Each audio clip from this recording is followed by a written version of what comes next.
My millionaire husband hid secret triplets boys from me until I saw the boys, and was stunned as they looked just like me, and I exposed him at the gala.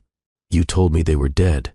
I stood in that private alcove, my voice shaking with a rage so profound it felt like my bones might shatter from the force of it. The man in front of me, my ex-husband, had gone pale as death itself. This isn't the place for this conversation, Genevieve. Please. Please? I laughed, and the sound was jagged enough to draw blood. You told me our babies died, Sterling. You held my hand while I sobbed. You watched me fall apart for 6 months in a psychiatric facility, and they've been alive this whole time. Those 3 boys out there with my face, my eyes, my smile. They're mine, aren't they? His silence was confirmation enough. How could you? How could you let me believe I'd lost them when they were breathing and laughing and growing up without me? Have you ever had your entire reality shattered in a single moment?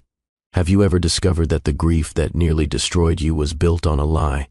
Have you ever looked at strangers and seen your own soul looking back? This is the story of how I discovered my dead children were alive. How my millionaire ex-husband had stolen 9 years of motherhood from me. How I built myself from broken pieces into a CEO worth $42 million. And how I exposed every ugly truth in front of Boston's entire elite at the most important gala of the year. But before we get to that ballroom confrontation, you need to understand how deep this betrayal goes. You need to know who I was, who I became, and what happened the night I saw 3 boys at a dessert table wearing my face. If you believe in justice, in mothers fighting for their children, and in the power of truth over lies, hit that like button right now. Make sure you're subscribed to Love and Twilights with Dr. Phillips because this story has twists you won't see coming. I promise you, by the end of this, you'll understand why some betrayals can never be forgiven, only survived. Now let me take you back to where this nightmare began. The champagne fountain at the Metropolitan Arts Center sparkled under crystal, chandeliers, each bubble catching light like tiny diamonds suspended in time. I stood at the edge of the ballroom in my emerald gown, the silk flowing like water with every subtle movement. Around me, Boston's elite congratulated each other on another successful charity season, their laughter echoing off marble floors that probably cost more than most people's homes. 5 years ago, I would have been invisible at an event like this. 5 years ago, I was someone else entirely. Someone broken. Someone who'd lost everything and had to claw her way back to something resembling human. Now, as Genevieve Hartley, I commanded attention without asking for it. Founder and CEO of Hartley Digital Solutions, the fastest growing tech consultancy in New England, $42 million valuation, featured in Forbes, TechCrunch, Boston Business Journal. I'd built an empire from nothing, from the ashes of the woman I used to be, the woman who'd lost everything. Miss Hartley, wonderful to see you here. Richard Pemberton approached with his wife, both of them dressed in the kind of elegant simplicity that screamed old money. He was a venture capitalist I'd pitched to last year. Turned me down initially, then came crawling back when my Q2 numbers made him look foolish. Richard, Mrs. Pemberton. I smiled the smile I'd perfected over 5 years of rebuilding myself. Warm enough to seem genuine, controlled enough to maintain distance. Thank you. The gala looks beautiful this year. I heard your Q3 numbers were exceptional. His eyes gleamed with the particular hunger of men who'd missed an opportunity and knew it. Exceeded projections by what, 30%? 32, actually. I kept my tone modest despite the victory those numbers represented. We've been very fortunate with client retention and referrals. Mrs. Pemberton touched my arm with the kind of familiarity wealthy women used when they wanted something. You simply must tell me your secret. A woman building a tech company in this market? It's extraordinary, but I wasn't really present in this conversation. My attention had snagged on something across the ballroom, something that made my blood run cold and my heart race simultaneously. 3 boys. They couldn't have been more than 8 or 9 years old, dressed in identical miniature tuxedos. Standing near the dessert table with the awkward formality of children forced into adult spaces. They were fidgeting with their bow ties, clearly uncomfortable in the fancy clothes and fancier company. But that wasn't what froze me in place. They looked exactly like me, not similar, not vaguely familiar. Exactly like me. Miss Hartley? Mrs. Pemberton's voice seemed to come from very far away. Are you all right? I'm sorry. Please excuse me. I didn't wait for a response. My feet were already moving, carrying me through the crowd with a purpose I couldn't have named. Each step brought me closer to an impossibility that my mind refused to process. The same auburn hair with that distinctive copper undertone that caught light like fire. The same wide-set hazel eyes that shifted between green and gold, depending on the lighting. The same small cleft in the chin that I'd inherited from my grandmother. The same constellation of freckles across the bridge of the nose. One of the boys laughed at something his brother said, and the gesture. The way he tilted his head back. The hand that flew to cover his mouth. That was exactly how I laughed when I forgot to be controlled, when I let my guard down. My heart hammered against my ribs hard enough to hurt.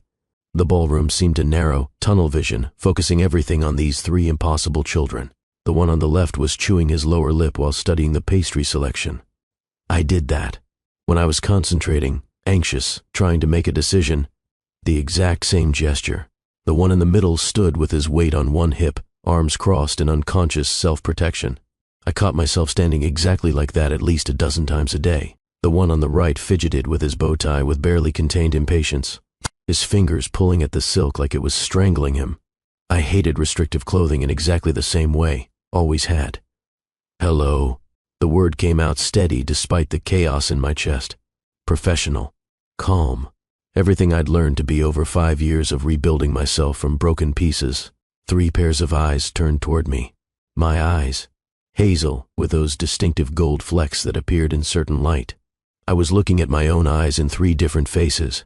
Hi. The middle boy, the fidgeter, smiled with genuine warmth. You have a really pretty dress. Thank you. I knelt down to their level, bringing myself eye to eye with them. The movement felt instinctive, natural, maternal. Are you boys enjoying the gala? It's boring. The one on the left, the lip chewer, spoke with the kind of brutal honesty only children possessed. But the desserts are good. Up close, the resemblance was even more striking. Impossible to deny. Impossible to explain. My hands started shaking, so I clasped them together in front of me. I'm Owen. The middle boy gestured to himself, then pointed to the honest one. This is Felix, and that's Miles. The names detonated in my mind like grenades. 9 years ago, when I was 7 months pregnant with triplets, I'd spent hours with my husband choosing names. We'd narrowed it to a final list, names we'd loved, names that felt right. Owen, Felix, Miles. Those are wonderful names. My voice had gone strange, distant, like I was listening to someone else speak. Very strong names. Our dad chose them. Miles, the quietest one, spoke softly. He was the observer, I could tell, the one who noticed things others missed. Did he? The world had begun to tilt, reality shifting into something unfamiliar and terrible. And where is your father? Talking to important people. Felix rolled his eyes with 9-year-old disdain. He's always talking to important people. What about your mother? The question came out before I could stop it. Too personal, too desperate. But I needed to know. I needed to hear them say it. The boys exchanged glances, a silent communication that spoke of shared secrets and careful navigation of adult topics. We don't have a mom. Owen's voice was matter-of-fact, like he was stating an obvious truth. Well, we did, but Dad says she couldn't take care of us. The floor dropped out from under me. 9 years ago, I'd been Genevieve Morrison, married to Sterling Morrison, heir to the Morrison real estate empire. 26 years old, pregnant with triplets, deliriously happy despite the difficult pregnancy. And then, everything had gone wrong. I'd gone into premature labor at 32 weeks. There had been complications, bleeding, distress, chaos. I remembered Sterling's face above mine, tears streaming down his cheeks. I remembered the doctor's grave expression. I remembered the anesthesia pulling me under for an emergency C-section. When I woke up, Sterling told me our babies were dead. All 3 of them. Gone. I'd spent 6 months in a psychiatric facility after that, drowning in grief so profound I'd forgotten how to breathe. When I finally emerged, hollow and broken, Sterling had divorce papers waiting. You need to start over, he'd said, not unkindly. This tragedy has destroyed us both. We need to move forward separately. I'd signed the papers because I'd had nothing left to fight for. I'd taken my maiden name back, left Boston, and spent 3 years in Seattle rebuilding myself from the ground up. I'd thrown myself into work, into building something that couldn't die, or leave, or break my heart. And now, 5 years after returning to Boston, I was looking at 3 boys, who wore my face, bore the names I'd chosen, and had no idea I existed. Miss Hartley, are you crying? I touched my face, surprised to find tears. I'm fine, sweetheart. Sometimes grown-ups cry at beautiful things, and you three are very beautiful. Dad says crying is for weak people. Felix stated it like a fact he'd been taught to believe. My hands clenched into fists. Your dad is wrong. Crying is for honest people who feel things deeply. Genevieve? The voice turned my blood to ice. I stood slowly, turning to face the man I'd once loved more than life itself. Sterling Morrison stood 3 feet away, champagne flute frozen halfway to his lips, his face drained of all color. At 38, he was as handsome as ever, sharp features, dark hair touched with distinguished silver at the temples, wearing a Tom Ford tuxedo like it was a second skin. But I looked past the polished exterior to the truth underneath. This man had stolen my children. This man had let me believe they were dead. This man had watched me shatter into 1,000 pieces and done nothing to put me back together because he'd been the one who'd broken me. Sterling. His name tasted like poison on my tongue. I didn't know you'd be here. He recovered quickly, his businessman's composure sliding into place like armor. You look, well, you told me they were dead. My voice was quiet, conversational even. The boys were watching. I couldn't forget that. But the words landed like bombs in the space between us. This isn't the place for this conversation. You told me our babies died. I took a step closer to him, watching his face carefully. You held my hand while I sobbed. You comforted me through my grief, all while knowing it was based on a lie. Dad? Owen tugged on Sterling's sleeve with confusion written across his features. You know her? Yeah, Dad. I smiled, and it was sharp as broken glass. Tell them how you know me. Boys, go find Nanny Judith. Sterling's voice carried the authority the children obeyed automatically. Now. I watched them leave, my heart splintering with every step. They were alive. My babies were alive, walking and talking and laughing, and they had no idea who I was. How could you? The words came out broken, all the professional composure I'd built over 5 years cracking wide open. Sterling grabbed my elbow, steering me toward a private alcove off the main ballroom. I let him, too shocked for resistance. My mind was still trying to process what I'd seen, what I'd learned, what it meant. Once we were alone, he released me like I burned him. It's not what you think. You told me they were dead. I could hear my voice rising, hysteria creeping in at the edges. You let me grieve them. I spent 6 months in psychiatric care, Sterling. 6 months wanting to die because I thought I'd lost them. And they've been alive this whole time? You were unstable. He ran a hand through his hair, a gesture I recognized as stress. After the birth you were hemorrhaging. The doctor said you might not make it. When you finally stabilized, you were so heavily sedated, and the babies, they were premature, in the NICU, so small and fragile. So you decided to tell me they died, instead of letting me fight for them? My mother convinced me it was the kindest thing. His voice dropped, and I heard something that might have been shame. She said you'd never be strong enough to handle triplets, that the pregnancy had nearly killed you, that you'd resent them for what you'd been through. She said telling you they didn't survive would let you move on with your life. I stared at him, comprehension dawning with sickening clarity. Your mother wanted them. She wanted heirs for the Morrison empire, and she didn't want to share them with me. Sterling didn't deny it. The silence was confirmation enough. Where did you tell people they came from? You couldn't have just appeared with 3 babies. Surrogate. He said it quietly, like the word itself was shameful. We told everyone I'd used a surrogate after our marriage ended, that you and I had parted ways before the babies were born. And everyone believed that? I laughed, bitter and painful. Your friends, your business partners, your family, they all just accepted that story. People believe what they want to believe, especially when the truth is complicated. Complicated. I repeated the word slowly, tasting the inadequacy of it. You stole my children and let me believe they were dead, and you call that complicated? I was trying to protect you. Don't. I held up a hand, rage flooding through me so intensely I shook with it. Don't you dare pretend this was about protecting me. This was about your mother controlling the Morrison heirs, about you being too weak to stand up to her, about you deciding my grief was more convenient than my motherhood. Sterling's face flushed with anger. You have no idea what it was like. You were barely conscious for weeks. Someone had to make decisions. I was their mother. I had the right to make those decisions. You weren't capable. Because you made sure I wasn't. My voice cracked with 9 years of buried anguish. You told me they were dead, Sterling. You held my hand while I sobbed. You comforted me through my grief, all while knowing it was based on a lie. What kind of monster does that to someone they claim to love? I did love you." He stopped himself, the present tense hanging unspoken between us. "Don't." The word was sharp as a blade. "You don't get to claim love. Love doesn't destroy people the way you destroyed me. What are you going to do?" For the first time, I heard fear in his voice. I looked at him, really looked at him. I saw not the powerful businessman or the man I'd once adored, but a coward who'd let his mother make his decisions and destroyed lives to avoid difficult conversations. "I'm going to take back what's mine. They're my sons. They're our sons." I stepped closer to him, close enough that he could see the fury in my eyes. "And for 9 years, you've stolen every moment I should have had with them. Every first word, first step, first day of school. Every nightmare and triumph and ordinary Tuesday. You stole all of it. Genevieve, please, think about what's best for the boys.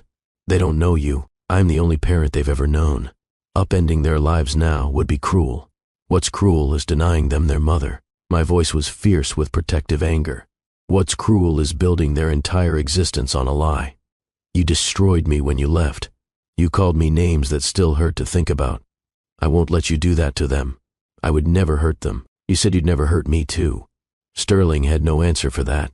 The young man who had spoken such cruel words to the woman he'd promised to love forever seemed like a stranger now. But the damage he'd caused was still very real, still bleeding. What can I do to prove I've changed?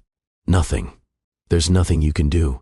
Those children have a life, a routine, a sense of security that doesn't include me.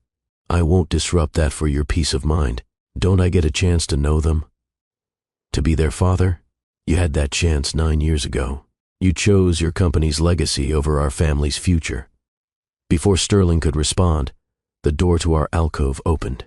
A woman entered carrying a designer overnight bag, her pregnant belly prominent beneath an elegant maternity dress. "Hello, darling. You're awake." Patricia Melbourne moved to Sterling's side with the confidence of someone accustomed to getting her way. She was beautiful in that cold porcelain doll way that money could buy.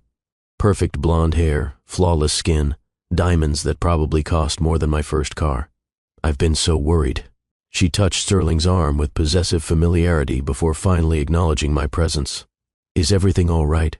Dr. Washington was just leaving." Sterling's voice was tight with tension. "We were discussing some, business matters." Patricia. The name clicked into place with sickening recognition. Patricia Melbourne. The woman Sterling had started dating mere months after our divorce. The society princess from the right family with the right pedigree. "Actually, I'm not a doctor." I corrected him with cold precision. "I'm a CEO, and we weren't discussing business. We were discussing his sons." Patricia's eyes narrowed with interest. "His sons? You mean Owen, Felix, and Miles?" "Yes, those 3 boys out there who look exactly like me.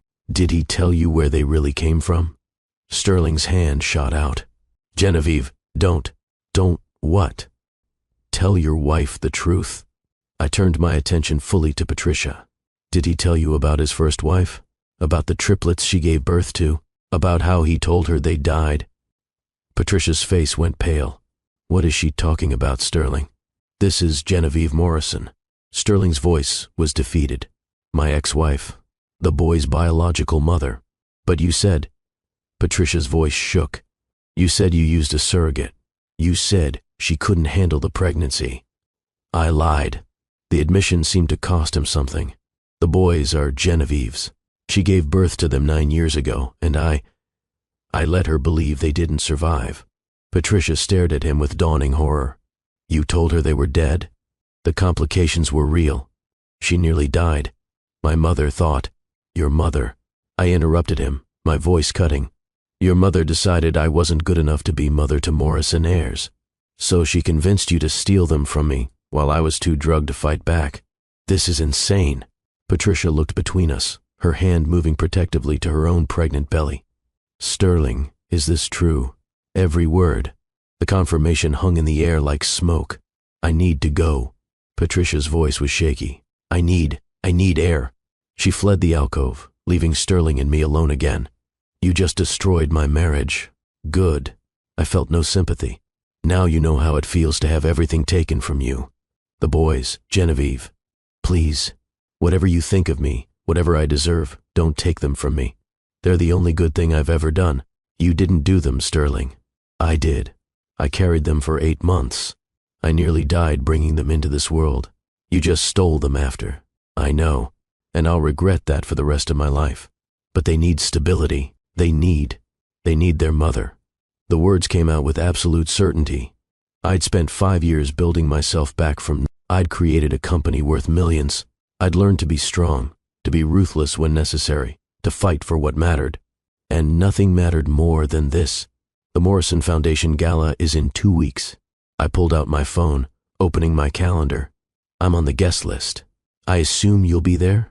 Why? I looked at him with a smile that held no warmth. Because that's where I'm going to tell everyone the truth. That's where I'm going to expose exactly what kind of man Sterling Morrison really is. You can't. The scandal. Think about the boys. I've thought about nothing but the boys since the moment I saw them. They deserve the truth.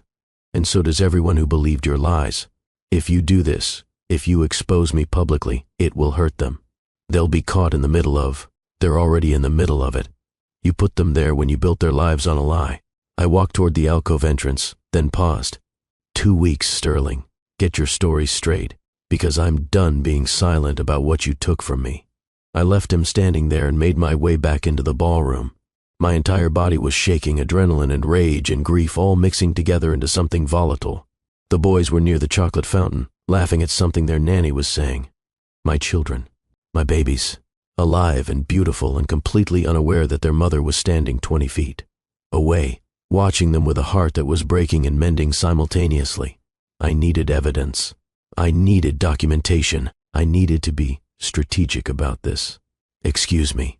I approached the nanny with my most professional smile.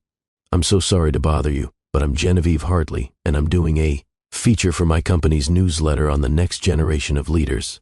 Would you mind if I took a quick photo with the boys? The nanny looked uncertain. I don't know if Mr. Morrison would. It's for a professional publication. I pulled out my business card, my Forbes feature prominently mentioned. Just a quick photo. They're so well behaved and charming. The boys' faces lit up at the compliment. Children were still young enough to find being photographed exciting. I positioned us carefully, making sure the lighting captured our faces clearly. A passing waiter agreed to snap several photos with my phone. In the images, the resemblance was undeniable. Same eyes, same smile, same unconscious mannerisms. This would be my evidence. This would be the proof I needed. You're really pretty, Owen said as I thanked them. And nice. Not like most of Dad's friends. What are Dad's friends like? Boring, Felix declared with confidence. They only talk about money and business and golf. Well, I talk about those things too sometimes, I admitted, kneeling down to their level again. But I also believe the most important thing in life is the people we love and protect. Miles looked at me with those observant eyes. My eyes. Do you have kids? The question hit like a physical blow. My voice caught. I thought I lost mine a long time ago, but I'm starting to think maybe I was wrong. That would be good. He said it with such seriousness, such gravity. Kids need their moms. I had to leave before I broke down completely. The 2 weeks before the Morrison Foundation Gala passed in a blur of activity. I hired Claudia Reeves, the best family law attorney in Boston, a sharp woman in her 50s who'd built her reputation on impossible cases and never losing. This is extraordinary. She sat across from me in her corner office, reviewing the documentation I'd compiled. Medical records showing you gave birth to triplets, death certificates that were clearly falsified, and photos proving those boys are biologically yours. Can we prove Sterling falsified the death certificates? With the right investigation, yes. She tapped her pen against the files. But Genevieve, I need you to consider something. The fastest path forward might be through negotiation rather than litigation. Sterling Morrison has resources. I don't care about his resources. I care about my sons. I understand. Claudia's expression was sympathetic. But dragging this through courts could take years, and during that time the boys would be in limbo. If we approached Sterling privately with the evidence, we might be able to arrange a custody agreement. No. I cut her off. He had 9 years to tell the truth. He chose lies. Now he deals with the consequences publicly. You want justice, not just custody. I want both. Claudia studied me carefully. Exposing him at the gala will certainly make a statement, but it will also traumatize those children. They'll learn their entire life has been a lie in the most public way possible. She was right, and I knew it. But the rage that had been building for 2 weeks wouldn't be satisfied with quiet resolution. What if we give him one chance to make this right? Claudia leaned forward. We present the evidence privately, demand he publicly acknowledge you as the boy's mother at the gala, and begin shared custody immediately. If he refuses, then we go nuclear. I wanted to refuse.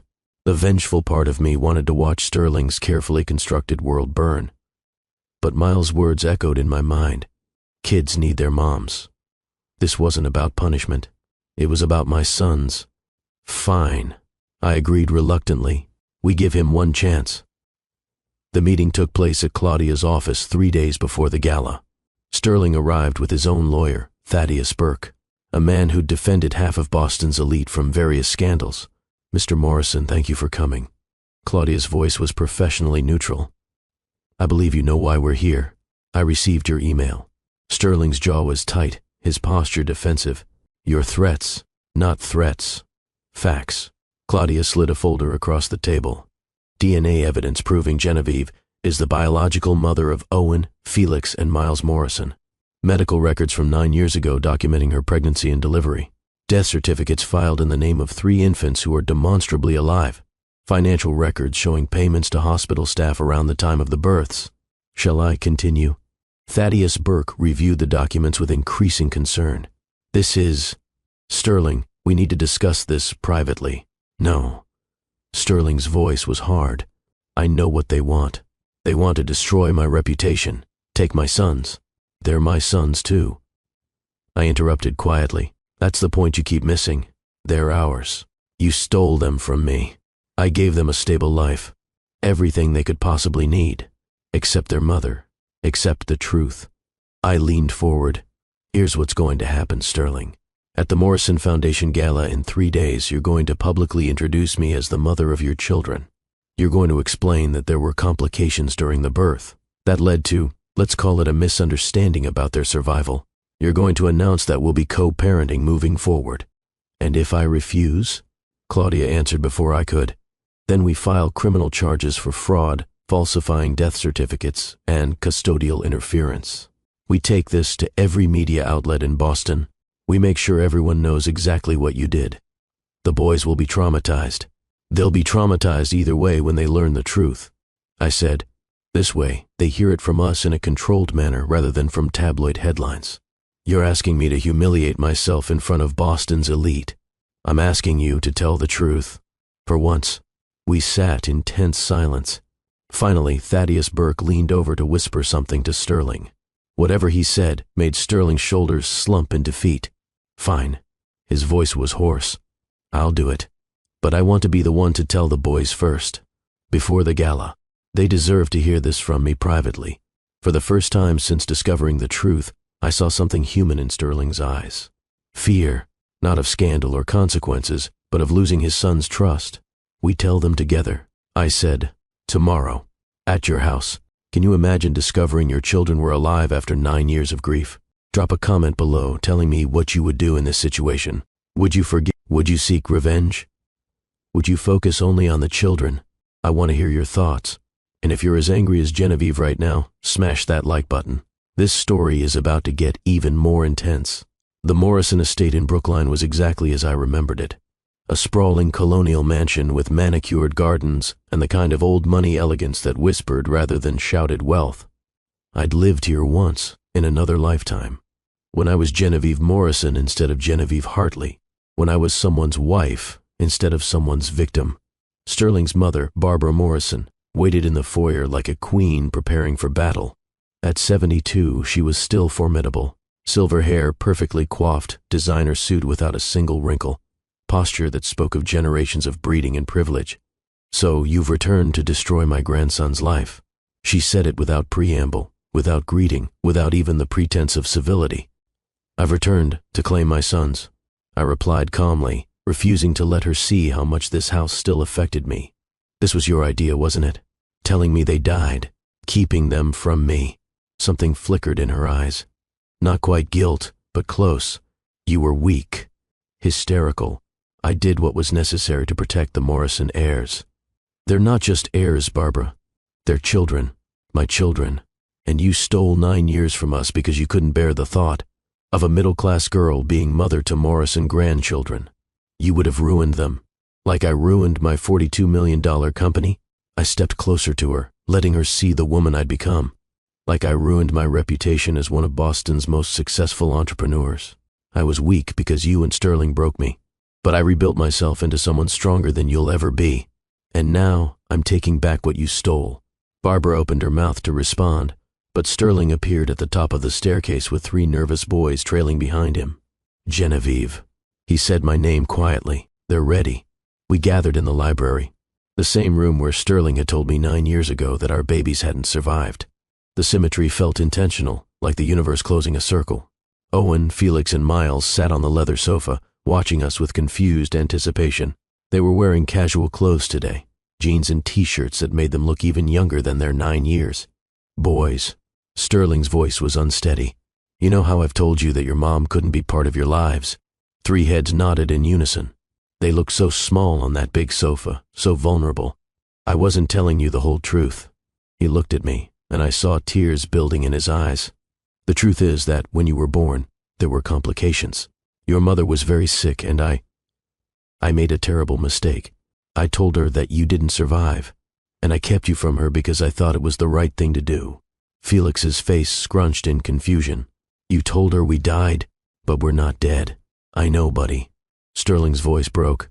It was wrong. Very, very wrong. Who's our real mom then?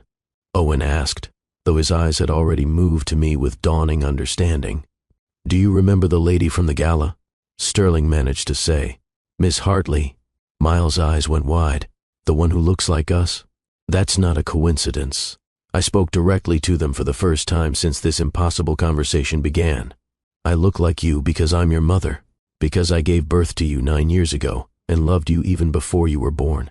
But Dad said, Felix trailed off, looking between us with growing confusion. Your dad made a mistake, a big one, but he's trying to fix it now. I knelt in front of them, bringing myself to their eye level. I know this is confusing and scary, and you probably have a million questions. That's okay. We'll answer all of them. Why did you leave us? Miles asked, his voice small and hurt. The question cut through me like glass. I didn't leave you, sweetheart. I thought you were gone. I thought I'd lost you, and it broke my heart so badly I almost didn't survive it. If I'd known you were alive, nothing in the world could have kept me away from you. Owen stared at me with those hazel eyes. My eyes. Do you want to be our mom now? The question shattered something in my chest that had been held together with scar tissue and determination, more than I've ever wanted anything. My voice shook, despite my efforts to control it. But I understand, if you need time. I'm a stranger to you, and that's not your fault. We'll go as slowly as you need. You don't feel like a stranger. Felix said it thoughtfully, like he was working through a puzzle. You feel like someone we were supposed to know. I couldn't stop the tears anymore. They fell freely, years of grief and loss and impossible hope all mixing together. Sterling cleared his throat. In a few days, we're going to tell some other people about this, at a big party. It might be uncomfortable, but we'll all be together, okay? And after that, you'll get to spend time with both of us, your mom and me. Do we have to call you Mom? Owen's question was practical, cautious. Or can we call you Genevieve until it feels right? You can call me whatever feels comfortable, I assured him, grateful for his honesty. There's no rush, no pressure. Miles slid off the couch and approached me cautiously, studying my face with that intense observation I was coming to recognize as his defining trait. Then, without warning, he wrapped his small arms around my neck. I'm glad you're not dead. He whispered it against my shoulder, and I felt my entire world shift on its axis. I held my son, my baby, my miracle. I breathed in the scent of his shampoo and felt 9 years of grief begin to transform into something else. Not forgiveness, not yet, but maybe the possibility of healing. Felix and Owen watched this exchange with careful attention. Then, as if reaching a silent agreement, they joined the embrace. 3 boys who'd grown up without me, choosing to trust me despite having every reason not to. Over their heads, I met Sterling's eyes. He was crying openly now, watching the family he'd destroyed trying to rebuild itself. "Thank you," he mouthed the words silently. I didn't respond. This wasn't about him. This wasn't about forgiveness or reconciliation or anything except these 3 children who deserved better than the lies they'd been fed. When we finally pulled apart, Felix had questions. Lots of questions. That was clearly his personality. The logical one, the one who needed to understand how things worked. "So, you're really our mom? Like, biological mom?" "Yes. I carried all 3 of you at the same time. That's called triplets. Did it hurt?" "Sometimes. But you were worth it. Why didn't you fight to keep us?" The question was sharper than he probably intended, but children had a way of cutting straight to the truth. "I didn't know I needed to fight. I thought you were gone." I glanced at Sterling, then back to Felix. "The doctors and your dad told me you hadn't survived the birth. I was very sick myself, and when I woke up, they said you were gone. But we weren't gone. No, you weren't. And if I'd known that, I would have fought. I would have done anything to be with you." Owen had a different concern. "Do we have to choose? Between you and Dad?" "Never." The word came out fierce and certain. "You never have to choose. You get to love both of us. That's what CO parenting means." "What about Grandma Barbara?" Miles asked quietly. "She doesn't like you." "No, she doesn't. I tried to be honest without poisoning them against their grandmother. But that's between her and me. It doesn't change how she feels about you. She says you're not good enough for our family." Felix reported with the brutal honesty of children repeating what they'd overheard. Sterling's face went red. "Felix, that's not. It's okay." I interrupted him. "She's entitled to her opinion, but I know my worth now, and it has nothing to do with her approval." The boys seemed to accept this. Children were remarkably resilient when given truth and stability. We talked for another hour. I answered their questions. I learned their favorite colors, their favorite foods, their favorite subjects in school. Owen loved art. Felix loved science. Miles loved reading and writing stories. They were perfect, brilliant and funny and kind, everything I'd hoped they'd be, and more. When it was time to leave, I knelt down one more time. "I know this is a lot to process. Take your time. Think about it. And, if you have more questions, you can ask me anytime." "Can we see you before the big party?" Owen asked hopefully. "Absolutely. Maybe we could get ice cream this week." 3 faces lit up with a kind of pure joy that only children could express. As I drove away from the Morrison estate, I caught sight of Barbara watching from an upper window. Her expression was unreadable, but I didn't care anymore. She'd had her power over me once. Never again. My phone rang as I pulled onto the highway. Claudia's name appeared on the screen. How did it go? Better than expected. The boys know now. They took it remarkably well. And Sterling? He's genuinely trying. I admitted it reluctantly, which almost makes it harder. Why? Because it would be easier if he was still the villain, if he hadn't changed at all. But he seems to actually regret what he did. Regret doesn't undo harm. Claudia's voice was firm. Don't let his remorse manipulate you into forgetting what he stole. I won't. But for the boy's sake, I need to find a way to work with him. The gala is in 3 days. Are you still comfortable with the plan? I thought about it. About standing in front of Boston's elite and exposing Sterling's betrayal. About the scandal it would cause, the gossip, the judgment. About how it would affect Owen, Felix, and Miles. Yes, they deserve to know their mother isn't someone to be ashamed of. That their existence isn't a secret to be hidden. Claudia was quiet for a moment. You're a remarkable woman, Genevieve Hartley. I'm a mother who's been kept from her children for 9 years. That makes me dangerous. I spent the next 3 days in a strange limbo between my old life and my new reality. I still had a company to run, meetings to attend, decisions to make. But everything felt different now. Everything was colored by the knowledge that my children were alive. Sterling sent me photos. The boys at breakfast, doing homework, playing in the backyard. Small glimpses into the life I'd missed. Each photo was a gift and a wound simultaneously. On the second day, we met for ice cream at a small shop in Cambridge, far enough from the Morrisons' usual haunts that we wouldn't be recognized. The boys were more relaxed this time, asking questions about my company, my house, my life. Do you have pets? Felix wanted to know. Not yet. But I've been thinking about getting a dog. Can we help pick it out? Owen's eyes went wide with hope. Absolutely. It was such a normal conversation, such an ordinary moment, and it meant everything. Miles was quieter, observing our interactions with thoughtful attention. Finally, he asked the question I'd been dreading. Do you hate Dad? I chose my words carefully. I'm very angry at him for the choices he made, but hate is exhausting, and I don't have energy for it. What I care about is building a relationship with you three. Even if we love him, especially because you love him, he's your father. He's been there for you your whole lives. Nothing I say or do will change that. But you're our mom, yes, and I'll be here now too. You get both of us. Felix had a more practical concern. Where will we live? That's something your dad and I need to figure out. Probably you'll spend some time at his house and some time at mine. Do you have a big house? Big enough for 3 boys to visit comfortably. Can we have bunk beds at your house? Owen asked hopefully. Grandma Barbara says they're not appropriate for Morrison heirs. I laughed, the sound surprising me with its genuineness. We can have whatever you want. Bunk beds, regular beds, hammocks, all 3 chorused. When I dropped them back at the Morrison estate, Sterling was waiting on the front steps. Thank you for this. He gestured to the boys, who were chattering excitedly about hammock beds. They haven't been this animated in months. They're incredible children. Despite everything, you've done a good job raising them. The compliment seemed to surprise him. You don't have to say that. I'm not saying it for you. I'm saying it because it's true. They're kind, intelligent, curious.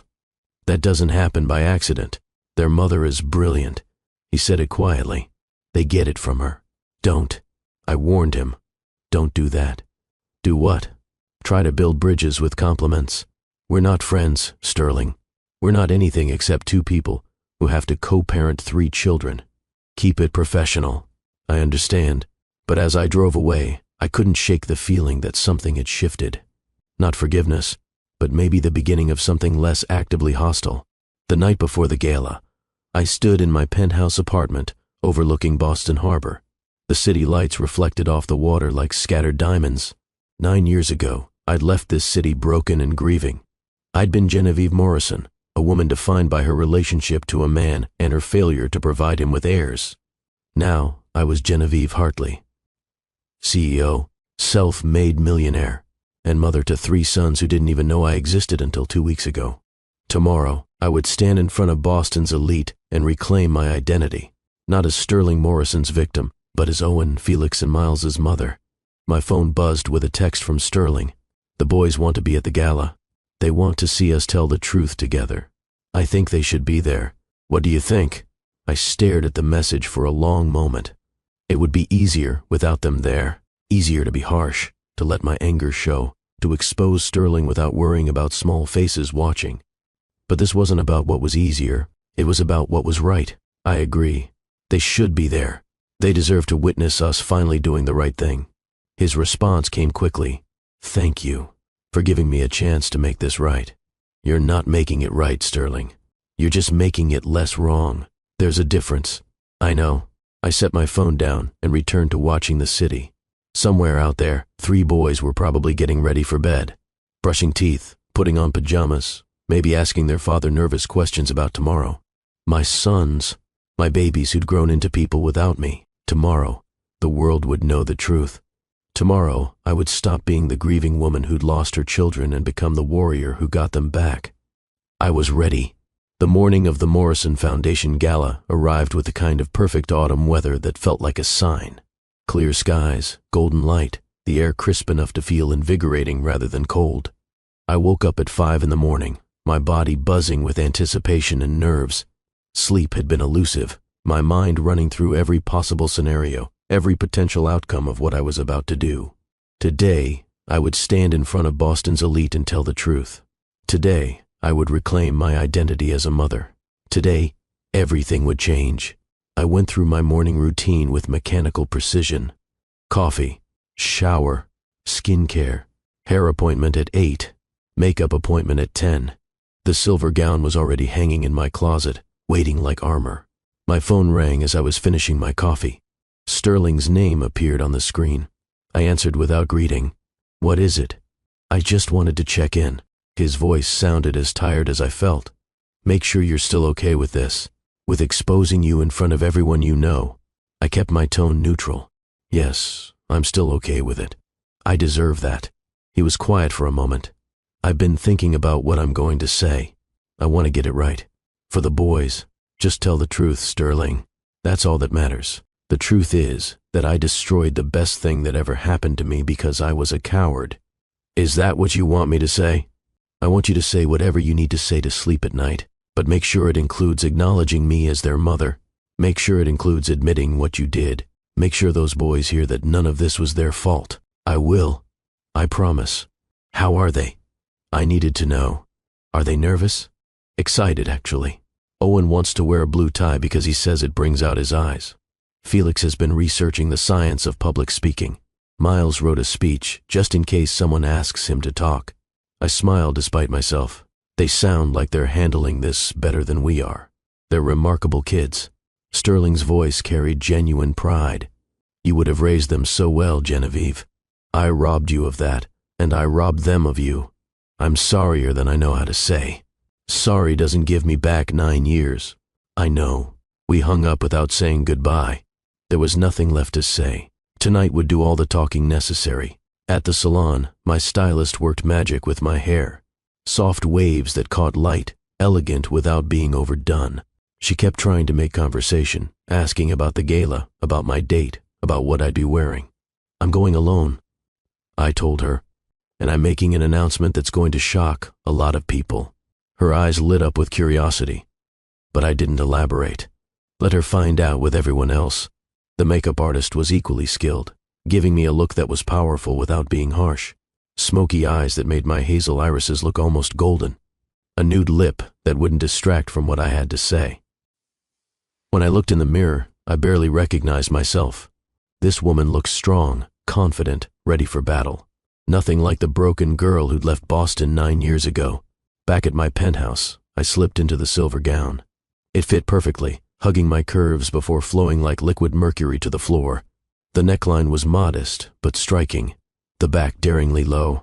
I looked successful, powerful, and completely in control. All things I'd had to become in order to survive what Sterling had done to me. My phone buzzed with a text from Claudia. "Break a leg tonight. You're going to be amazing. Call me after, no matter how late." Another text, this one from my assistant at the company. "Saw the photos from your salon appointment on Instagram. You look incredible, boss. Whatever you're planning, you've got this." And then, unexpectedly, a text from Miles. "We're getting ready. Owen says you're going to look like a princess.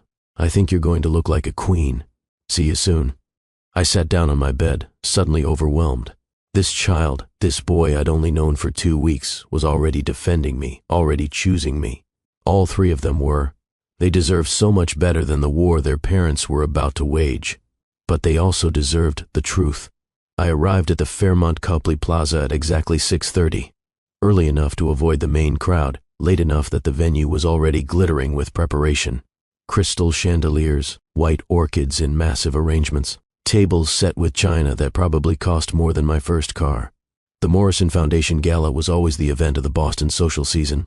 500 guests, donations totaling millions. The city's most powerful people all gathered in one room to congratulate themselves on their charitable giving. Tonight, they'd get more than they bargained for.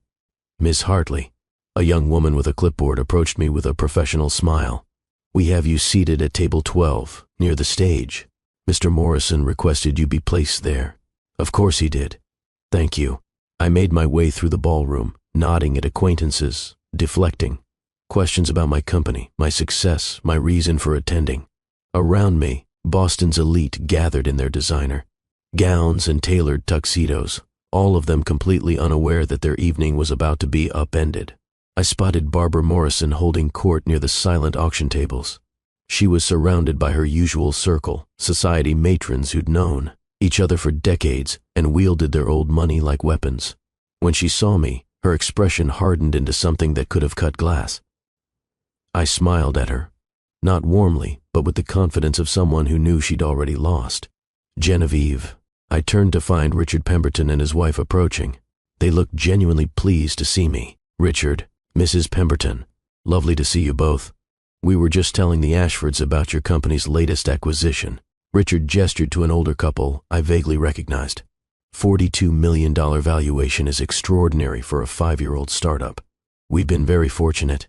Skill, not fortune. Mrs. Pemberton touched my arm. You've built something remarkable, my dear. You should be very proud. The conversation continued, light and meaningless, but I could feel the tension building in my chest. The clock was ticking toward the moment when everything would change. At 7:15, Sterling arrived with the boys. My breath caught when I saw them, all three dressed in miniature tuxedos, looking so grown up and so young simultaneously. Owen wore a blue tie, just as Sterling had said. Felix looked serious and focused. Miles searched the crowd until he found me, then waved with barely contained excitement. I made my way over to them, aware of eyes following my movement. People were already starting to whisper. Why was Genevieve Hartley approaching Sterling Morrison? What was their connection? They were about to find out. You look beautiful. Owen said it with such sincerity that my heart melted. Thank you, sweetheart. So do you, all three of you. I feel like I'm going to throw up. Felix admitted with his usual honesty. I don't like everyone looking at us. I know. But we'll get through this together, okay? All 5 of us. Sterling looked at me over the boys' heads. You look stunning. Save it. I kept my voice low. This isn't about us. It's about them. I know. The boys wanted to explore the dessert table, so Sterling's nanny took them across the ballroom. That left Sterling and me standing together for the first time in public since our divorce 9 years ago. People are staring, he observed quietly. Let them stare. In about an hour, they'll have a lot more to stare at. Are you sure about this? There's still time to do this differently. We could make a private announcement, control the narrative. No, I met his eyes directly. You controlled the narrative for 9 years. Now the truth gets told, publicly, with witnesses. You've become so hard. I've become what I needed to be to survive what you did to me. Before Sterling could respond, Barbara Morrison appeared like a storm cloud. What is she doing here? She addressed Sterling while looking at me with undisguised contempt. Mother, please, not now, not now, not now. You're standing here with a woman who's about to destroy our family's reputation, and you say not now? I'm not destroying anything. I finally spoke directly to her. I'm telling the truth. There's a difference. The truth? Barbara's laugh was bitter. The truth is that you were never strong enough for this family. You proved that by falling apart after the birth. I fell apart because your son told me my children were dead. I kept my voice conversational despite the rage burning in my chest. I fell apart because you convinced him to steal my babies and let me grieve them for 9 years. That's not weakness, Barbara. That's a rational response to psychological torture. How dare you? How dare I? I stepped closer to her, letting her see exactly how much I'd changed. How dare you? You played God with my life, with my children's lives, because you thought I wasn't good enough for the Morrison name. Well, guess what? I built myself into something far more impressive than this family ever was. And tonight, everyone's going to know exactly what kind of people you really are. Sterling, control your ex-wife. She's not mine to control. Sterling's voice was quiet but firm. She never was. That was always my mistake. Barbara looked between us with something like horror. You're really going to let her do this? You're going to let her humiliate us? I'm going to tell the truth. And if that humiliates us, then we deserve it. Barbara opened her mouth to respond, but Owen, Felix, and Miles came running. Back, their faces lit up with excitement about the chocolate fountain. Grandma. Owen hugged Barbara's waist, completely unaware of the tension. Did you see how big the fountain is? Barbara's expression softened when she looked at the boys. She loved them, I could see that. She just loved them more than she'd valued my right to be their mother. Yes, darling. It's very impressive. Miles tugged on my hand. Can we sit with you during dinner? The question clearly surprised Barbara and Sterling both. If your dad says it's okay. I looked at Sterling, challenging him to object. Of course, we'll all sit together. As a family. The words as a family hung in the air like a declaration of war. Dinner was served at 7:45. I sat at table 12 with Sterling, the boys, and several of Sterling's business associates who looked deeply confused by the seating arrangement. The conversations around us were careful, polite, dancing around the obvious question of what my relationship to Sterling Morrison was. The boys were surprisingly well behaved, using proper silverware and making appropriate small talk. They'd been raised in this world, taught from birth how to navigate high society events. But every so often, one of them would look at me with such open affection that my heart would break and heal simultaneously. "Mom," Miles whispered it so quietly I almost didn't hear. "When are you and Dad going to talk to everyone?" The word Mom hit me like lightning. He'd never called me that before. After dinner, during the program, "Are you nervous?" "A little. But Felix says public speaking is just about confidence and preparation, and Owen says we should just be honest and people will understand." "They're both right. What do you think?" "I think you're the wisest of the three, and that's saying something." He smiled, ducking his head with shy pride. Dinner ended at 8:30. The foundation's president took the stage to begin the program, thanking donors, highlighting achievements, celebrating the millions raised for various causes. Sterling and I sat side by side, not touching, barely breathing. The boys sat between us, a living bridge between our separate lives. And now, the president smiled broadly. "I'd like to invite Sterling Morrison to the stage. As you all know, the Morrison family has been instrumental in this foundation's success, and Sterling has a special announcement to make this evening." This was it. Sterling stood up, buttoning his tuxedo jacket with hands that trembled slightly. He looked at me, and I saw genuine fear in his eyes. I nodded once. Permission, acknowledgement, a recognition that we were about to cross a line we could never uncross. He walked to the stage while 500 people watched. The room quieted, everyone's attention focused on the handsome billionaire, who'd always been so polished, so perfect, so in control. Tonight, that perfection was about to shatter. "Good evening." Sterling's voice was steady despite the tension I could see in his shoulders. "Thank you all for being here tonight, for your continued support of the foundation, and for your friendship over the years." He paused, gripping the podium. "Before we continue with our normal program, I have an important announcement to make, one that's long overdue." The whispers started immediately, people leaning toward each other, speculation beginning. 9 years ago, I made the biggest mistake of my life. The room went silent. I let fear and bad advice convince me to do something unforgivable. I betrayed someone I loved. I robbed my children of their mother, and I built my life on a lie that hurt everyone involved. Now people were shifting in their seats, confused, concerned. Many of you know my sons, Owen, Felix, and Miles. He gestured to our table, and I felt the weight of 500 gazes turning toward the boys. What you don't know is that their mother has been absent from their lives not by choice, but because of my actions. The murmuring grew louder. When my ex-wife Genevieve was pregnant with our triplets, there were severe complications during delivery. She nearly died. And in the chaos that followed, in the fear and confusion, I made the decision to tell her that our sons hadn't survived. Gasps rippled through the ballroom. Someone dropped a glass. The sound of shattering crystal punctuated Sterling's confession. I allowed her to grieve children who were alive. I kept her from them for 9 years because I was a coward who listened to people who valued reputation over truth, who valued legacy over love. He was crying now, tears streaming down his face in front of Boston's entire elite. Genevieve Morrison, now Genevieve Hartley, is here tonight. Every eye in the room turned to me, and I'd like to ask her to join me on stage. I stood slowly, aware of the perfect picture I made in my silver gown. I could hear the whispers intensifying. Shock, confusion, recognition. That's Genevieve Hartley, the tech CEO. She was married to Sterling. He told her the babies were dead? How could anyone do that? I climbed the stairs to the stage with my head held high. Sterling handed me the microphone, and for a moment we stood side by side. Two people who'd once promised to love each other forever, now united, only by the children we'd created and the betrayal that had defined us.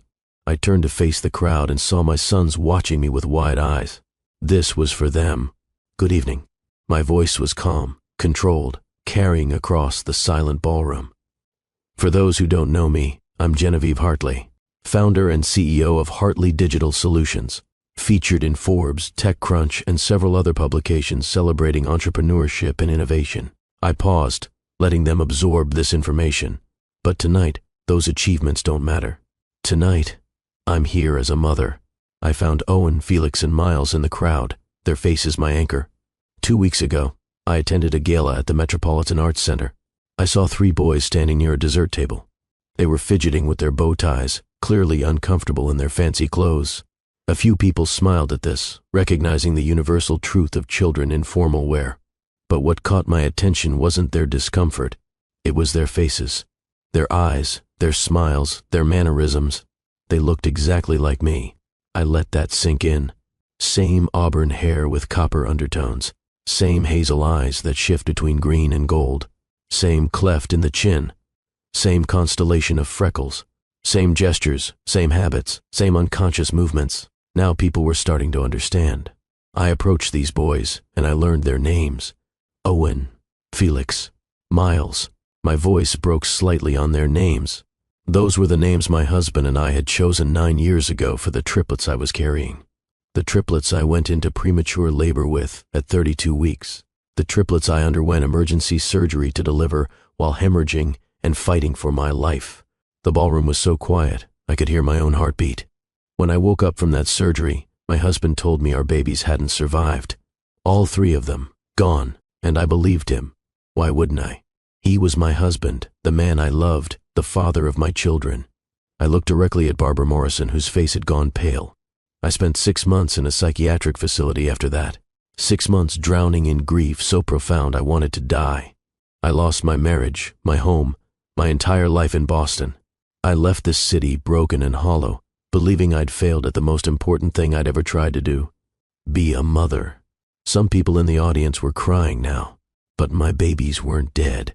They were alive, breathing, growing, learning, becoming the remarkable young men I met 2 weeks ago. They'd been raised by their father and grandmother, told that their mother couldn't. It'd be part of their lives, while I grieved children who were very much alive. The anger in my voice was impossible to hide now. Sterling Morrison is right. He made a terrible mistake. But I'm not here tonight for revenge or to humiliate him. I looked at my sons again. I'm here because those 3 boys deserve the truth. They deserve to know that their mother loved them from the moment she knew they existed, that she carried them despite complications that could have killed her, that she grieved them when she thought they were gone, that she would have fought heaven and earth for them if she'd known they were alive. My voice grew stronger. They deserve to know that their mother didn't abandon them, that she wasn't too weak or too broken or too anything, that she was lied to by people who thought they knew better, who thought legacy and reputation mattered more than truth and love. I turned to Barbara Morrison. Some people value appearances over humanity. They value family name over family bonds. They make decisions about other people's lives because they think their money and status give them that right. Barbara's friends were staring at her with dawning horror. But I'm here to tell you that nothing, not money, not reputation, not family legacy, is worth more than the truth. Nothing is worth stealing a mother from her children and children from their mother. The applause started slowly. One person, then another, then a wave of genuine support that built until most of the room was clapping. Not everyone. Barbara's circle sat with pursed lips and crossed arms. A few of Sterling's business associates looked uncomfortable, caught between social loyalty and moral disgust. But enough people understood. Enough people recognized the magnitude of what had been done to me. I handed the microphone back to Sterling. Moving forward, his voice was hoarse with emotion. Genevieve and I will be co-parenting our sons. We'll be working together to help them understand their story and build relationships with both of their parents. He looked out at the crowd. I know many of you will have questions and opinions about this situation, but I'm asking you to remember that at the center of this are 3 children who deserve privacy, understanding, and support as they navigate this transition. The applause came again, though more subdued this time. As Sterling continued speaking about the foundation and the evening's program, I made my way off the stage. My legs were shaking, adrenaline flooding my system now that the moment had passed. I'd done it. I'd told the truth in front of everyone who mattered in this city. The boys met me at the bottom of the stage stairs. That was really brave, Owen said seriously, his young face showing wisdom beyond his years. Your dad was the brave one. I knelt down to their level, not caring that my gown was pooling on the floor. It's harder to admit you were wrong than to point out someone else's mistakes. Grandma Barbara left. Felix reported with something like satisfaction. Her face got really red, and she walked out with Mrs. Ashworth and Mrs. Pemberton. She'll come around eventually, I said, though I wasn't sure I believed it. Miles tucked his hand into mine, the gesture so natural and trusting it made my heart skip. Can we come to your house sometime? I want to see where you live. Anytime you want. I have a guest room that could become 3 bedrooms if you wanted to stay overnight sometimes. Could we get bunk beds? Owen's eyes lit up with childhood excitement that was so pure and genuine. We've always wanted bunk beds, but Grandma Barbara says they're not appropriate for Morrison heirs. I laughed, the sound bubbling up from somewhere genuine and healing. We can get whatever you want. Bunk beds, regular beds, hammocks. Your choice. Hammocks. All 3 chorused together. The rest of the gala passed in a blur. People approached me with congratulations, support, questions. Some were genuinely moved by what they'd heard. Others were clearly there for the gossip value. Richard Pemberton found me near the bar. That was extraordinary. He shook his head with something like awe. I've attended this gala for 30 years, and I've never seen anything like that. It needed to be said. Barbara Morrison has run this city's social circles for decades. You just publicly challenged her in a way no one else ever has. She deserved it. More than deserved it. His expression was serious. What she did to you was monstrous. And I suspect a lot of people are going to be reevaluating their relationships with the Morrison family after tonight. That's not my concern. I just want my sons. And now you have them. He smiled. Well done, Miss Hartley. Sterling found me as the evening was winding down. The boys were with their nanny, getting ready to leave. Thank you. He said it quietly. For not destroying me up there. You could have. I told the truth. That's all. It was more gracious than I deserved. I looked at him, this man who'd been my husband, my betrayer, and now my CO parent. This was never about destroying you, Sterling. It was about finding my sons. I know. And for what it's worth, I'm sorry. Truly, deeply sorry for what I took from you. From all of us. Sorry doesn't give me back 9 years. But it's a start. We'll figure this out. For them. For them. I agreed. If you've been following this story, if you felt every betrayal and every triumph, I need you to hit that like button right now. Share this with someone who needs to hear that survival is possible, that truth always wins, that mothers will fight through hell for their children. Drop a comment telling me what you would do in this situation. Would you forgive Sterling? Would you work with Barbara Morrison? How would you rebuild after something like this? And make sure you're subscribed to Love and Twilights with Dr. Phillips, because stories like this, stories about real courage and real love, are what we're all about. 6 months later, my life had transformed in ways I never could have imagined. The custody arrangement had settled into a comfortable rhythm. The boys spent weekdays with Sterling in Brookline, weekends with me in my newly purchased home in Cambridge. We alternated holidays and special occasions, coordinating through a shared calendar that would have seemed impossible 6 months ago. My house had been transformed. The minimalist decor I'd cultivated as a defense against feeling too much had given way to color and chaos and life. Owen's artwork covered the walls. Abstract paintings that showed real talent, explosions of color that somehow captured emotion in ways that took my breath away.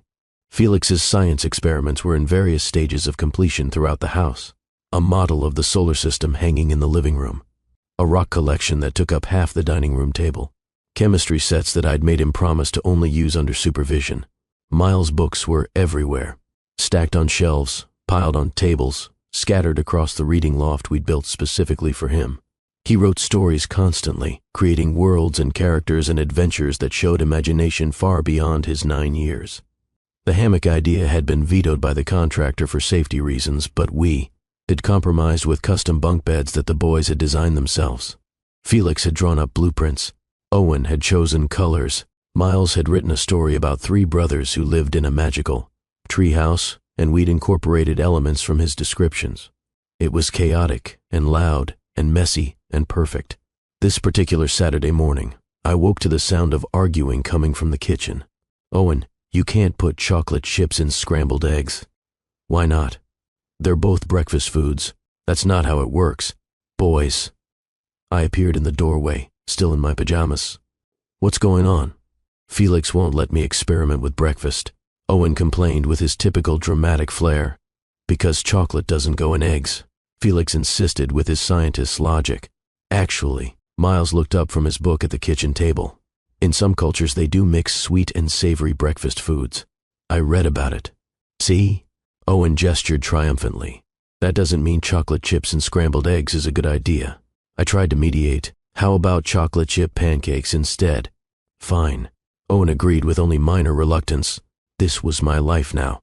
Negotiating breakfast disputes, mediating sibling arguments, being called Mom 100 times a day in ways that ranged from whining to affectionate to urgent.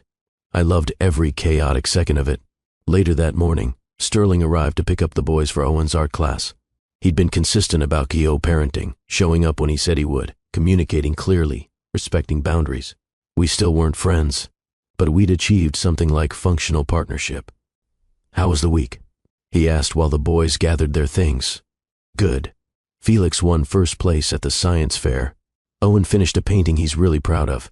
Miles wrote a short story that his teacher wants to submit to a contest. That's incredible. Sterling's pride was genuine. They're thriving. They are. Because of you. You've given them something I never could. Freedom to be themselves. You've given them structure and stability. I acknowledged. They need both. It was the closest we'd come to actual compliments since the gala. How's Patricia? I asked, because I was trying to be civil. We're divorced. He said it matter-of-factly. Finalized last month. I'm sorry. Don't be. It was the right thing.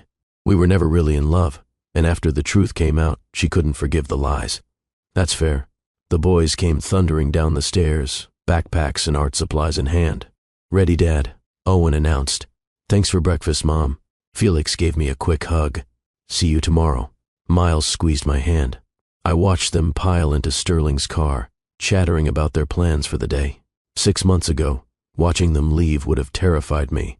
The fear that they wouldn't come back, that Sterling would disappear with them, that I'd lose them again. But I'd learned to trust the routine. They always came back. That afternoon, I met Claudia for coffee in Harvard Square. You look happy, she observed with a smile. Really, genuinely happy. I am. It's strange.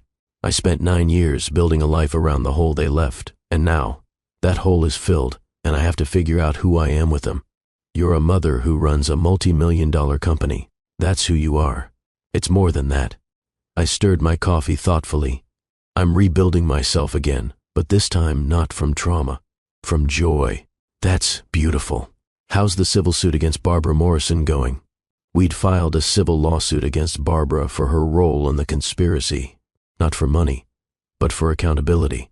Her lawyers are trying to settle, Claudia reported. They're offering a formal apology and a sizable donation to maternal mental health charities. What do you think? I think it's performative, but I also think it's the best we're going to get. Barbara Morrison will never actually take responsibility, but at least this puts it on the record. I'll think about it. That evening, the boys came back from their day with Sterling full of stories about the art class and the new exhibit at the Science Museum. We had dinner together, spaghetti and meatballs that we made from scratch, flour covering the kitchen and laughter filling the house. After dinner, we went out to the back porch. I'd had it screened in and furnished with comfortable chairs. It had become our favorite place to wind down before bed. The sun was setting, painting the sky in shades of amber and rose. The boys were sprawled across various chairs, that particular kind of relax that came from a full day and full stomachs. Mom? Miles asked thoughtfully, do you think Dad knew what he was doing was wrong? Like, at the time? I chose my words carefully, aware that how I answered would shape how they understood their father. I think he knew it was wrong, but he convinced himself it was necessary. People do that sometimes when they're afraid. They make bad choices and then justify them. Grandma Barbara still doesn't like you, Felix observed with his usual bluntness. She'd never apologized, never reached out, never acknowledged what she'd done. The civil suit was the closest thing to accountability she'd offered. No, she doesn't. But that's okay. Not everyone has to like us. We like you, Owen said loyally, sitting up straighter. Actually, we love you. Is it okay to say that? My eyes burned with tears that I'd learned were okay to let fall. It's more than okay. It's everything. We love Dad too, Miles added carefully, watching my reaction. Is that okay? Of course it is. He's your father, and despite his mistakes, he loves you very much. You're allowed to love both of us. Good, Felix said with satisfaction, because it would be really annoying to have to choose. I pulled all three of them close, breathing in their shampoo and grass-stained chaos, feeling gratitude so profound it almost hurt. I'd lost 9 years with them. 9 years I could never get back. But I had the rest of their childhood ahead.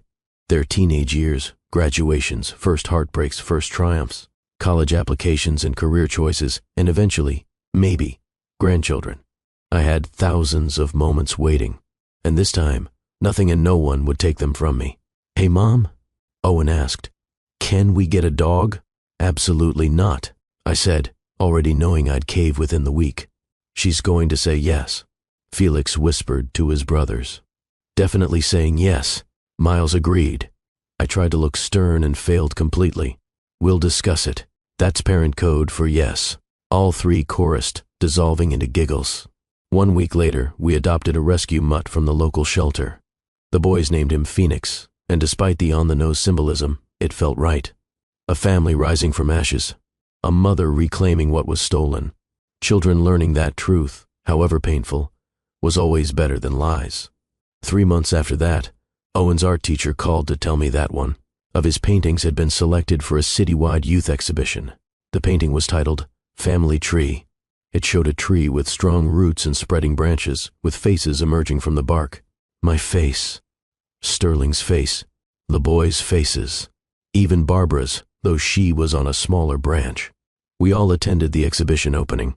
Me, Sterling, the boys. Even Barbara showed up, though she stood at a distance, watching with an expression I couldn't quite read. When Owen gave his artist talk about the piece, he spoke with clarity and confidence. "This painting is about families that break apart and come back together differently. The roots are still strong, but the branches grow in new directions. And that's okay.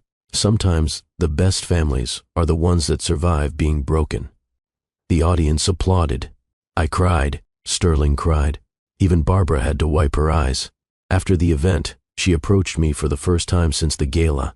"He has talent," she said stiffly, gesturing to Owen's painting. "He does. They all do. It's remarkable." We stood in awkward silence. "I was wrong," Barbara finally said, the words clearly costing her everything. "About you, about what I did. I thought I was protecting them, but I was really just protecting my idea of what the family should be. It was the closest thing to an apology I'd ever get from her. I appreciate you saying that. Can I?" She hesitated. "Can I try to know them better? Without the lies? Without trying to control everything?" I looked at this woman who'd caused me so much pain, and I thought about Owen's painting, families that survive being broken. "Yes, but on our terms, with honesty. And if you hurt them, Barbara, if you poison them against me or Sterling or anyone, that chance ends. Understood?" Understood. It wasn't forgiveness. Not yet. But it was the beginning of something that might eventually lead there. 1 year after the gala, the Morrison Foundation held its annual event again. This time I arrived with 3 boys in tuxedos and a rescue dog who had to stay home. Sterling met us at the entrance, and for the first time in a year, we walked in together as a family. Unconventional, broken in places, rebuilt in others, but a family nonetheless. The whispers followed us, of course, but they were different now.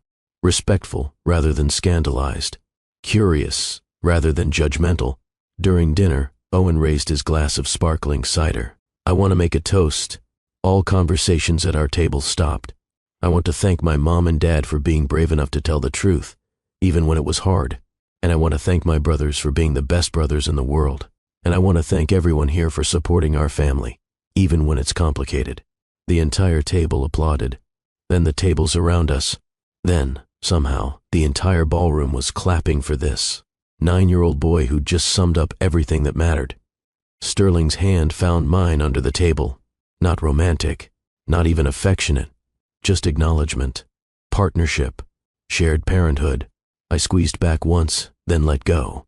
After dinner, they asked me to say a few words. I hadn't prepared anything, but I found myself walking to the stage anyway. A year ago, I stood on this stage and told you the hardest truth of my life. That my children, who I'd been told were dead, were actually alive.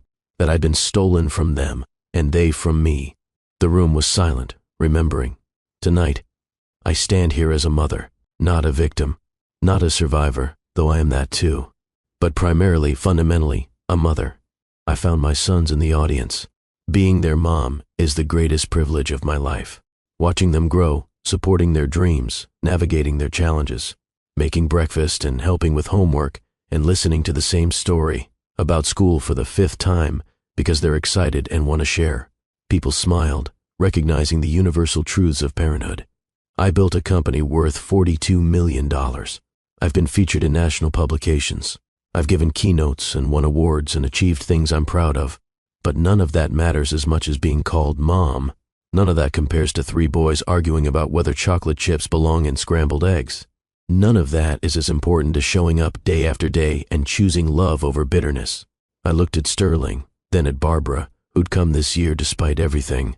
This past year has taught me that forgiveness isn't about forgetting. It's about deciding that love for your children matters more than anger at the people who hurt you. It's about choosing to build something new instead of staying stuck in what was destroyed. My voice grew stronger. So to anyone out there who's been betrayed, who's lost something precious, who's had to rebuild themselves from nothing, I want you to know that survival is possible. That joy can exist alongside pain. That families can be broken and mended again, and still be worth fighting for. The applause was thunderous. As I left the stage, the boys rushed to meet me. 3 sets of arms wrapping around me, 3 voices saying Mom simultaneously, creating a moment I wanted to freeze forever. That night, after the gala ended and the boys were asleep in Sterling's guest room, I stood on his back patio looking at the stars. He joined me, 2 glasses of wine in hand. You didn't have to do that. Speak so kindly about forgiveness and second chances. I did it for them. I accepted the wine glass. They need to see that people can change, that mistakes don't define you forever. Do you really believe that? I'm trying to. We stood in comfortable silence for a while. I don't think I've ever told you this, Sterling said finally, but watching you with them, seeing the mother you become in just 1 year, it makes me understand how much I really stole from all of us. You can't undo it, but you can keep showing up, keep being honest, keep putting them first. I will, for the rest of my life. I believed him. 9 years ago, Sterling Morrison destroyed me. He told me my children were dead and let me grieve while building a life without me. He stole the most precious gift I'd ever been given. But I survived. I built myself back stronger, sharper, more resilient than I'd ever been. I created a company worth millions. I became someone who commanded respect and admiration. And then impossibly, I got my children back. Not the babies I'd lost, but the boys they'd become. Brilliant and funny and kind and complicated. Perfect in their imperfection. They looked like me. Everyone could see it now. The resemblance that had once been a shocking revelation was now just a fact. Owen had my artistic soul. Felix had my analytical mind. Miles had my empathy and observation. But more importantly, they were becoming themselves. 3 individual people with their own dreams and fears and personalities. They were mine. Not because I'd given birth to them, though I had. Not because DNA said so, though it did. But because I'd fought for them, chosen them every single day since finding them again, showed up even when it was hard. And that was a love no one could ever steal. 1 year and 2 months after the gala, on a random Tuesday morning, Felix woke me up at 6 a.m. with an urgent question about whether quantum physics proved parallel universes existed. "This is your question at 6 in the morning?" I mumbled, barely awake. "I've been thinking about it all night." He was completely serious. "If parallel universes exist, is there one where we always knew you were our mom?" The question was so pure, so heartbreaking, so perfectly Felix that I pulled him into bed with me.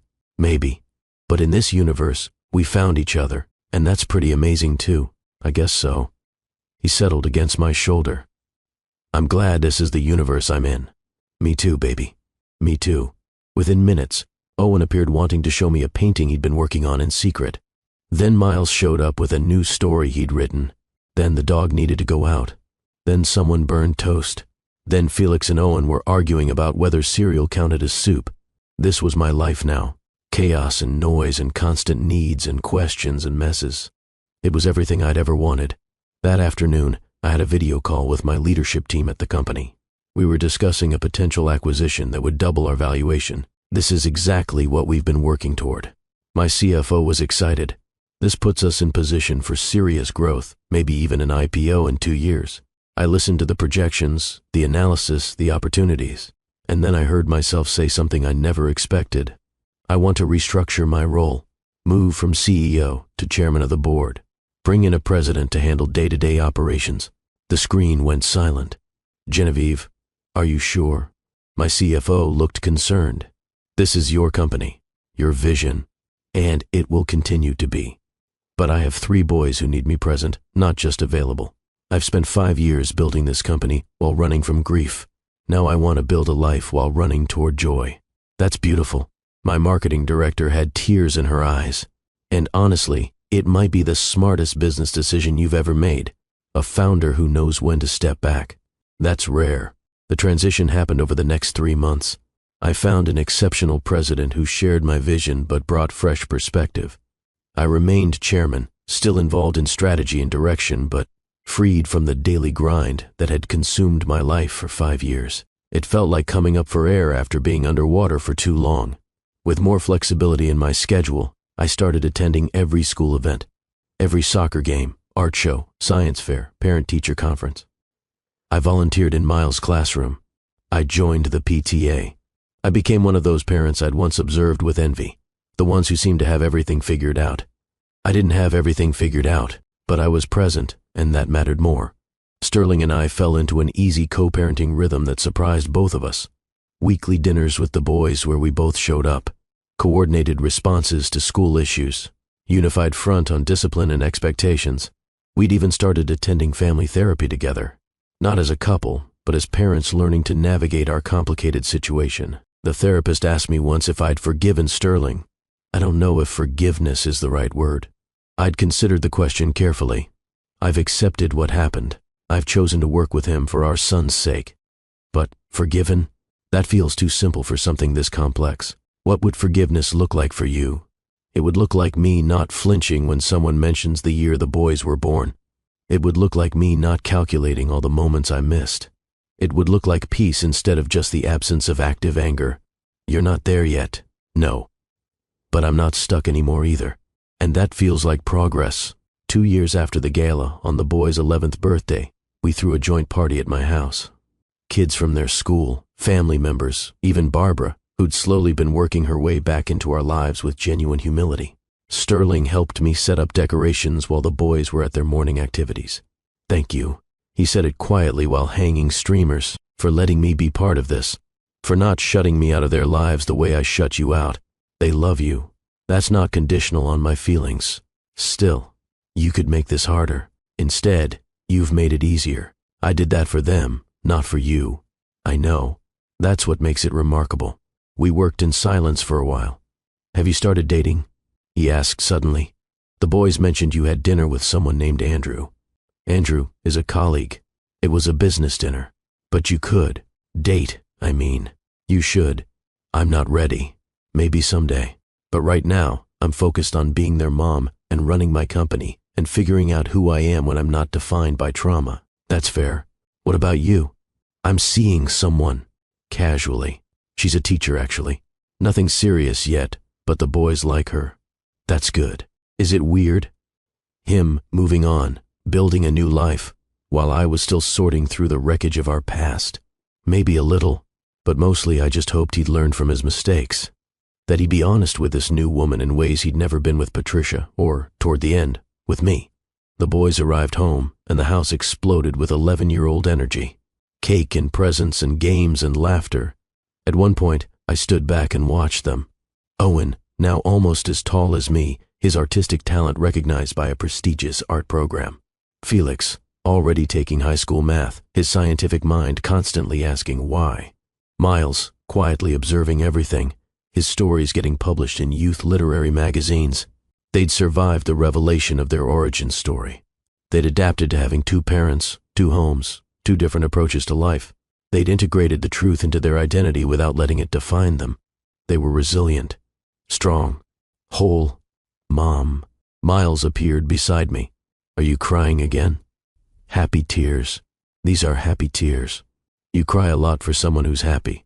I spent 9 years not crying because I was too broken. Now I cry because I'm healing. He considered this with his typical thoughtfulness. I'm glad you're healing. Me too, sweetheart. As the party wound down and friends went home, We gathered in the living room for family cake. Just the 5 of us. Me, Sterling, and the boys. Owen made a wish and blew out his candles. "What did you wish for?" Felix asked immediately. "Can't tell, or it won't come true. That's statistically unsupported," Felix argued. "The wish is just symbolic anyway." "But symbols matter," Miles interjected. "They help us believe in possibilities." I caught Sterling's eye over their heads, and we shared a moment of perfect understanding. These boys, these brilliant, argumentative, wonderful boys, ours, his and mine, no matter how complicated the path that brought us here. Later, after Sterling left and the boys were in bed, I sat in the reading loft Miles had claimed as his favorite space. Phoenix, the dog, curled up beside me. The house was quiet except for the settling sounds of old wood and new memories. My phone buzzed with a text from Claudia. "Saw the birthday photos on social media. Those boys are getting so big. You're an amazing mom, General." Another text, this one from my company president. "Board meeting agenda for next week attached. Also, happy birthday to the boys. You've built something beautiful, both at work and at home." And one more, surprisingly, from Barbara. "Thank you for including me today. The boys are remarkable young men, and I'm beginning to understand that's because of you. I'm sorry it took me so long to see it. I read that last message 3 times. It wasn't absolution. It wasn't enough to erase 9 years of stolen motherhood. But it was something. Acknowledgement. The beginning of accountability. I thought about the woman I'd been 9 years ago. Broken and grieving, believing herself worthless because she couldn't carry a pregnancy to term without complications. Believing herself a failure because her husband had told her so. That woman was gone. In her place was someone stronger, someone who'd built a multi-million-dollar company, someone who'd survived psychological torture and come out fighting, someone who'd reclaimed her children and rebuilt her life, someone who'd learned that you don't have to forgive to move forward, that you can hold people accountable while still choosing peace, that love for your children can be stronger than hatred for those who hurt you. I'd become the woman I needed to be, not despite the betrayal, but because of it. Because surviving the unsurvivable had shown me exactly how strong I could be. And now, finally, I was using that strength not to build walls, but to build a family. It wasn't the family I'd imagined 11 years ago when I was pregnant and hopeful and naive. It was messier, more complicated, scarred in places, but it was real, and it was mine. And that was enough, more than enough. It was everything. If this story moved you, if it made you feel something real and true, I need you to do something for me right now. Hit that like button. Subscribe to Love and Twilights with Dr. Phillips. Share this story with someone who needs to hear that survival is possible, that strength comes from the darkest places, that truth, no matter how painful, is always worth fighting for. Drop a comment telling me what you learned from Genevieve's story. How would you handle discovering your children were alive after years of grief? Could you co-parent with someone who betrayed you so deeply? What does forgiveness mean to you? I read every single comment, and your perspectives matter. They help build a community of people who believe in second chances, in fighting for truth, in the power of love over bitterness. Remember this, sometimes the greatest gifts come wrapped in the greatest pain. Sometimes the people who hurt us most are capable of change. Sometimes families are broken and mended and broken and mended again, and still worth fighting for. And sometimes the children we think we've lost are exactly where we're meant to find them, looking back at us with our own eyes, waiting to come home. This is Dr. Phillips, reminding you that love always finds a way, that mothers will fight through hell for their children. That truth always wins in the end. Until next time, keep believing in redemption. Keep fighting for what matters. Keep choosing love, even when hate would be easier, because in the end, love is the only thing that survives. Love is the only thing that matters. Love is the only thing that heals. Thank you for being part of this journey. I'll see you in the next story.